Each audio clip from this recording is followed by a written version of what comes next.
नमस्कार. सध्या क्रांतीवीर वसंतराव नाईक शिक्षण संस्थेचे सध्या पंचवार्षिक निवडणूक चालू आहे आणि या निवडणुकीमधील जे ज्येष्ठ निवडणूक चालू आहे आणि मोठी रंगतदार निवडणूक होत आहे. मोठ्या प्रमाणामध्ये अर्ज म्हणजे जवळपास 550च्या पुढे अर्ज विकल्या गेलेले आहेत आणि 4 पॅनल देखील झालेले आहेत. आपल्याबरोबर जे ज्येष्ठ सभासद आहेत की त्यांनी या संस्थेची पूर्वीपासून जी वाटचाल आहे ही वाटचाल ते बघत आलेले आहे आणि या संस्थेसाठी कुणी कुणी योगदान दिलेलं आहे. त्याबद्दल जरा थोडीशी माहिती आपण दादांकडून जाणून घेणार आहोत. तर दादा, तुम्ही या संस्थेमध्ये सभासद कधी झालात आणि संस्थेबद्दल काही कशा वाटचाल झाली बोला. मी या संस्थेचा बऱ्याच दिवसांपासून जुना सभासद आहे आणि या संस्थेची वाटचाल अशी झाली तर ज्या वेळेला या संस्थेत काहीच नव्हतं, थोडे मुलं होते. ही जागा फार पूर्वीची, मला एवढं त्याचं पुढचं माहिती नाही, पण ह्या संस्थेचा आता उदयकाळ खूप चांगला येत आला आहे आणि ज्या संस्थेचं काही नव्हतं त्यावेळेला कुणी उभं राहत नव्हतं आणि आता संस्थेचं खूप चांगलं काम चालू आहे. पंढरीभाऊ थोरेच्या चॅनलमुळं आणि त्यांना जे कामं केली त्याच्यामुळं आज जवळजवळ 28 कोटी रुपये संस्थेचे शिल्लक आहे. कामं खूप चांगले झाले, नवीन कामांची पण चांगले आणि आता 4 पॅनल पडायला लागले. हे आम्हाला काही बरं वाटत नाही. आता माझ्याकडे काल मी संस्थेवर गेलो होतो, म्हणजे कमीत कमी 500 लोक होते फॉर्म भरायला. 500 लोकांनी प्रत्येकानं फॉर्म घेतलं आणि फॉर्म घेतल्यानंतर त्यांना काय प्रत्येकाला वाटतं मी संस्थेत उभं, तिकडे काय जेवण आहे का? अहो, तुमचं कार्य पाहिजे ना. तुम्ही संस्थेसाठी जर दामडा खर्च करेल नाही आणि तुम्हाला संस्थेवर उभं राहते, ज्या माणसांना संस्थेसाठी खर्च केले त्यांचं तर तुम्ही नाव सुद्धा नाही घेतलं. आणि आता मी काल बघितलंय, मला हे बरं नाही वाटत. एकच पॅनल करा, तुम्ही चांगले माणसं निवडून द्या, त्यांच्याशी चांगले आणि निस्वार्थी माणसं पाहिजे तिथं. आता पंढरीभाऊनं खूप चांगलं काम केलंय आणि पंढरीभाऊ सारखं ते माझ्याकडे पण आले होते. नाही दादा, मी काय म्हणतो, विकास होतोय पूर्वीपेक्षा संस्थेमध्ये. आता अनेक आपल्या म्हणजे जिल्ह्यामध्ये, ग्रामीण भागामध्ये अनेक शाळा नवीन नवीन ओपन झालेल्या आहेत. ज्या ठिकाणी हायस्कूल नव्हतं त्या ठिकाणी हायस्कूल झालं, कॉलेज झालं. तर बऱ्याच ठिकाणी राजापूरला झालेलं आहे. आता लोशिंग्यालाही टिका वगैरे मारलेला आहे, तिथेही काम चालू आहे. अनेक ठिकाणी कामं चालू आहे. पण दादा, हे जे जुने काही जे आपल्या समाजातील जसं जसं विकास होत गेला तसंच आपल्या समाजातील काही जे नवीन तरुण आहेत त्या तरुणांना देखील वाटतं की आपणही कुठेतरी आता पुढे हे जे चाललंय पिढी तर आपणही याच्यात उतरावा आणि आपल्याही हातामध्ये संस्थेचा कारभार यावा. आता नवीन तरुण जे आहेत ते देखील बरेचसे शिकलेले आहेत, सुशिक्षित आहेत आणि त्यांनाही वाटतंय तर कुठेतरी ह्या मंडळींनी आता जुन्या थांबलं पाहिजे, कुठेतरी ब्रेक घेतला पाहिजे. आपण बघत असतो खेळाच्या याच्यात असेल, क्रिकेटमध्ये असेल, राजकारणामध्ये असेल, पण हे राजकारण ज्या ठिकाणी खुर्ची आली त्या ठिकाणी हा मोह दादा राजकारणाचा आवरत नाही. तर हा कुठेतरी आवरला पाहिजे, नवीन तरुणांनाही संधी दिली पाहिजे असं मला वाटतं. म्हणजे मला नाही वाटत, या नवीन उमेदवारांना म्हणजे ज्यांना उभं राहायचंय त्यांना वाटतं. तर मग सभासद नवीन बऱ्याच वर्षापासून सांगताय की तुम्ही नवीन सभासद बनवा आणि नवीन सभासद बनवलं म्हणजे सर्वांना, प्रत्येक घरातला एक सभासद असला तर प्रत्येकाला मतदान करण्याचा अधिकार भेटेल आणि आपला आवडीचा उमेदवार या ठिकाणी खरोखर निवडता येईल. तर याबद्दल काय म्हणाल दादा तुम्ही? दादा, काय म्हणाल तुम्ही याविषयी? नाही, याविषयी माझं असं एकच मत आहे, सर्व समाजाच्या लोकांना आता एकत्र बसले पाहिजे आणि समाजात जे खरंच काम करणारे जे बुद्धिमान लोक आहेत अशा लोकांनाच घ्यायला पाहिजे आणि अशा लोकांना घेऊन त्यांना सर्व समाजात हे काही कोणाचं घरचं काम नाहीये आणि जे हुशार आहे, इंजिनियर आहे, ज्यांचे कामं चांगले, अशा लोकांनी संस्थेवर येऊन संस्थेचा विकास व्हायला पाहिजे असं माझं मत आहे. मला वाटतं नवीन चेहऱ्यांना संधी दिली पाहिजे. मला 100% वाटतं जुन्या खोडांना आता मागं थांबून घ्यायला पाहिजे, कारण तेच 25 वर्षापासून त्यांच्याच आता संस्था आहे, असं नको व्हायला. परिवर्तन झालं पाहिजे असं दादांना वाटतंय. माझं 100% मत आहे, या संस्थेचं परिवर्तन झालं पाहिजे आणि जे दानशूर लोक आहेत असे घ्यायला पाहिजे. आपल्या समाजात कोणाला कळतच नाही कोण काय आणि कोण काय नाही. दादा, या संस्थेला आपल्याकडून कधी देणगी वगैरे दिल्या गेली या आहे? संस्थेला कोणती शाळा अशी आहे का मी त्याला देणगी दिली नाही असं सांगा. पण ह्या संस्थेत जे पूर्वीचे, आता मी नाव नाही ठेवत, पण या संस्थेचे जेवढे लोक आहे ना, जे काही पूर्वी होते ते, आणि आता काय मला एवढं सांगता नाही येणार, पण त्या लोकांना माझा साधा फोटो सुद्धा नाही लावेल. या संस्थेला ग्रँड मी स्वतः जाऊन आणलेली. कशी आणली, कशी वाटचाल मी होती? मी दिगोळे साहेबांची जी एकदा मुलाखत होते आमची, बोललो, दिगोळे साहेबांना घेतलं आणि धात्र, हेमंत धात्र, बाळासाहेब गामणे, माझी स्वतःची गाडी घेऊन, अजून 2 लोक होते, आम्ही स्वतःची गाडी घेऊन मुंडे साहेबांच्या घरी गेलो. मुंडे साहेबांना समजून सांगितलं. दादा, नवीन सभा नाही, काल तुम्ही दादा फॉर्म भरलेला आहे वसंतराव शिक्षण संस्थेमध्ये, तर तुम्ही निवडणूक लढणार आहात का?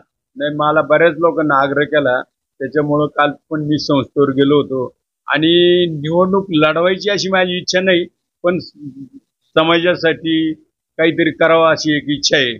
पण एवढे लोक बघितल्यावर मला त्याच्यात बरं नाही वाटलं. कारण कसं आहे, आज 30 जागांसाठी, 29 जागांसाठी 500 लोकांना फॉर्म भरला होता. आता ते प्रत्येक जण, प्रत्येकाचा नातेवाईक, नाराज लोक कोणी व्हायला, आणि त्याच्यात क्वालिफाईड लोक पाहिजे, ते बुद्धिमान दाते पण पाहिजे. नुसतं खाणारे ती संस्था खायला नाही पाहिजे. आता इडून माग काय झालं ते मी नाही सांगत, पण आता इडून पुढं संस्थेचा काहीतरी फायदा झाला पाहिजे ना. आणि कमीत कमी अजून फार छोटी संस्था आहे, माझ्या मतानं फार छोटी संस्था आहे. ही संस्था इतकी वाढायला पाहिजे का हिचं नाव झालं पाहिजे. कमीत कमी महाराष्ट्रात तर नाव करा ना. तुम्ही जर नाशिक जिल्हा सोडून पुढे जाती नाही तर काय करायला पाहिजे, तुम्हीच सांगा. आता आपल्या संस्थेच्या शाळा दादा बघा, आता ITI आहे, डिप्लोमा आहे, डिग्री आहे, काही वैद्यकीय कॉलेज देखील लवकरच ओपन होणार आहेत, आणि कॉलेज आहेत वाटतं माझ्या माहितीनुसार. तर आपण काय म्हणाल, आपल्या ही जी निवडणूक आहे ही कशी झाली पाहिजे, ती कुठली प्रक्रिया कशी झाली पाहिजे, काय वाटतं तुम्हाला?